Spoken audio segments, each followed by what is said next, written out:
Hallo, herzlich willkommen alle Freunde des Schnitzens. Heute darf ich hier wieder ein Video mit euch teilen. Und zwar geht es hier konkret um die Formgebung für ein Gesicht. Ich schnitze hier gerade an einer Maske und da habe ich so einen kleinen Erkenntnisprozess gehabt.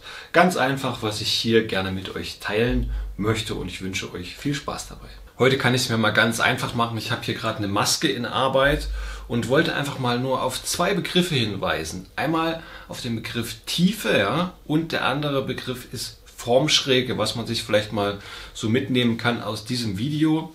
Und zwar habe ich hier ja diese Formschräge, das bezeichnet also diese Schräge, die in die Tiefe führt, die ist hier ganz schön drastisch tief. Ja, wenn ich hier eine Hand ranhalte oder eine Platte, was auch immer, also auf den Punkt an der Seite der Nase bezogen und der Wange, das ergibt hier mal diese tiefe Formschräge und ich habe festgestellt, dass hier Tiefe fehlt, ja, und ich bin also zu flach rangegangen mit meiner ersten Formschräge, bin eher so von einem Standardgesicht ein bisschen ausgegangen und habe aber festgestellt, Mensch, die Nase kommt hier als Gestaltungselement ganz weit raus. Das ist also eine Vorlage, so eine antike Maske, die möchte jetzt gerne jemand haben, die hat auch hier noch so ein paar Blätter und so. Und die hat das eben als Gestaltungsmerkmal, dass die Nase hier so weit rauskommt und dann auch als Gegenform hier der Mundwinkel so wirklich tief nach hinten geht.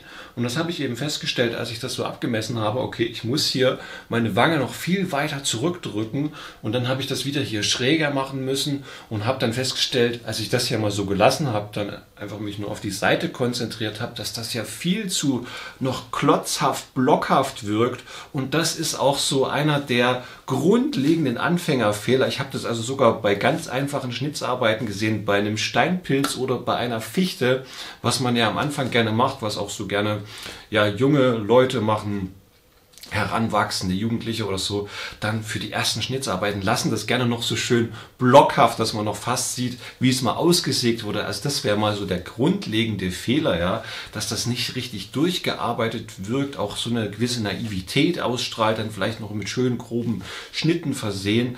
Also das sollte man tunlichst vermeiden, um hier wirklich mehr in das Realistische reinzukommen oder eben einen schönen Charakter zu erzeugen. Das geht eben nur durch diese Tiefe, die hier wirklich schön reingeht, wenn man jetzt in einem Baumstamm, irgendwo in einem Baumstumpf oder so für einen Wald, vielleicht so einen Waldschrat da reinschnitzen will oder so, dann brauche ich ja diese Tiefe, weil diese Tiefe mir eben auch ermöglicht, dass hier wirklich Schatten fallen. Also wenn hier der Knochen schön weit vorsteht und das Auge weit drin sitzt, kann ich ja auch Stimmung erzeugen. Ja? Da geht es ja ganz viel um Stimmung, um Ausdruck, um Charakter. Also das will ich nicht unterschätzen, ja, deshalb will ich auch darauf hinweisen, ich brauche hier wirklich Tiefe einfach mal. Das ist ja so banal und einfach, wie es nun mal ist, ja. Ich muss hier tief reingehen, ja. Wie mir das schon meine Vorlage vorgibt, die kann ich jetzt leider nicht zeigen, um hier nicht irgendwie Urheberrechtsprobleme zu bekommen oder irgend sowas. Aber ich schnitze das halt so individuell auch angepasst, natürlich für meine Kundschaft. Und da werden auch noch so ein paar Veränderungen vorgenommen. Und wenn da das etwas anders ist, dann ist es ja schon wieder eine eigenständige Arbeit. Also ja, ihr versteht das. Genau, und hier wollte ich nur mal auf diesen Punkt hinweisen, okay, Formschräge, einprägen, ist vielleicht so ein komisches Wort wieder, was ich hier gerne mal benutze, aber das ist ja nun auch mal in unserer Sprache so schön exakt genau, ja, dass man diese Formschräge hier wirklich braucht und erst einmal anarbeitet, um dann auf die individuellen Formen und Ausdrücke zu sprechen zu kommen. Also dass die Nase, die wird eben noch schön schlanker werden, die hat das auch, ja, nochmal in sich eine ganz steile Formschräge, die ist hier wirklich sehr schmal und dann geht sie auch steil nach hinten, diese Fläche, aber halt nicht genau parallel, ja, sondern eben auch so ein bisschen schräg. Und da habe ich das natürlich auch wieder, auch das hier ist dann nochmal eine Schräge für sich genommen, die einen besonderen Winkel hat und nicht einfach nur gerade ist. Ja? Die ist auch ein bisschen schräg und das ist wieder schräger.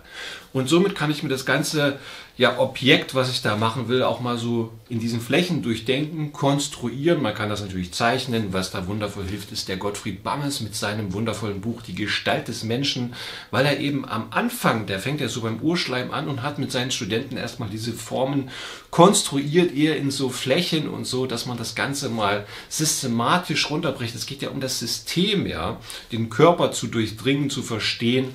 Und ein Gesicht wäre dann ein Teil des Körpers und da kann ich das auch anwenden, dass ich hier zum Beispiel eine Fläche habe. Hier ist das ja ein bisschen gewölbt, Man könnte sagen, es ist irgendwie ein bisschen gerade, aber natürlich ist es auch ein bisschen rund. Und dann ist hier wieder eine Fläche und hier wieder steiler nach hinten und so weiter. Ja. Ich kann hier nicht wirklich rumarbeiten, weil hier oben wird das eben offen sein. Genau andersrum wie bei der letzten Maske, die ich gemacht habe. Hier unten ist es geschlossen, dass man das dann so von unten hier aufs Gesicht draufsetzt und oben die Haare auf jeden Fall noch sichtbar sind oder ein mini kleiner Teil der Stirn. Deshalb wirkt hier das auch so etwas gedrungen, als ob da noch was fehlt oder so. Das ist einfach dann bauartbedingt. Und hinten wird es natürlich hier mehr oder weniger gerade bleiben müssen, wo ich nicht mehr richtig rumarbeiten kann, dass man das eben auch noch aufsetzen kann, weil ich da wenigstens 13, 14 cm Platz brauche, dass es auf ein Gesicht drauf passt. Und ich habe auch festgestellt, ich muss das hier wirklich sehr, sehr schräg machen, weil meine Nase ja vielleicht nur bis hierhin wirklich drin stecken wird in diesem Holzteil, in dieser Holznase, weil die ja vorne noch schmäler wird, ja, wo ich also nicht mehr hohl arbeiten kann und was auf keine menschliche Nase drauf passt. Da bleibt also hier nur noch so ein kleiner Hohlraum innen und deshalb muss es auch recht steil sein, hier in diesem Bereich, dass das noch aufs Gesicht ja wirklich drauf passt, auf den Kopf anschließt, dass ich da wirklich eine Bindung habe. Und deshalb wird auch hier das Auge so ein bisschen schräg sein. Beim richtigen Menschen ist das ja auch genau vorne gerade drin, sitzt also genau hier so frontal, wie bei einem Raubtier zum Beispiel, bei einer Katze, bei einem Löwe, Tiger und so weiter. Aber hier wird es etwas schräg sein, mit auf diese Formschräge, was eben, wir könnten sagen, es ist ein Gestaltungsmerkmal dieser besonderen Maske.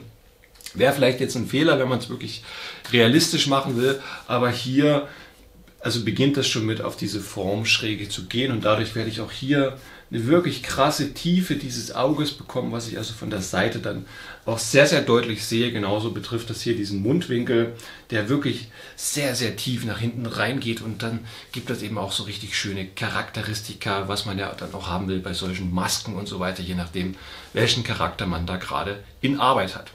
Okay. Da gerne mal überprüfen, wie ist das bei deinen Arbeiten?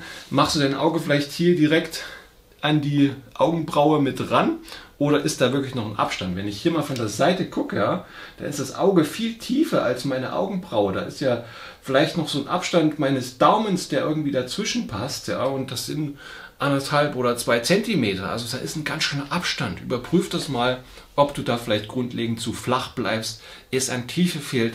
Gerne vergisst man auch so Hinterköpfe oder sowas. Ja, da ist also wirklich hier noch auch Material da, wodurch der Kopf natürlich auch eine Tiefe gewinnt. Und ich dann merke, okay, ich könnte vorne auch noch tiefer reinarbeiten, ja, dass das Ganze mehr plastisch wirkt am Ende. Darum geht es immer schön, diese Tiefe darzustellen, auszuarbeiten, plastische Formen zu erzeugen, die wirklich durchgearbeitet, rund sind und dann auch ihre Detailformen sozusagen mit aufweisen werden, wenn man das alles schön durchdenkt und durcharbeitet. Das wünsche ich dir, dass du da gut vorankommst mit deinen Schnitzarbeiten. Ich hoffe, das war hilfreich. Wenn dem so ist, lass es mich gerne wissen. Schreib es in die Kommentare. Gib mir hier gerne auch einen Daumen nach oben. Du kennst es ja alles. Ich freue mich, wenn du es teilst. Und wenn wir uns auch wiedersehen in einem weiteren Video, darfst natürlich auch hier gerne diesen Kanal kostenlos abonnieren. Ich wünsche dir alles Gute, wenn du bei deinen Schnitzarbeiten schön dahinter bleibst. Und wir sehen uns wieder beim nächsten Mal. Mach's gut, bis zum Wiedersehen und ciao.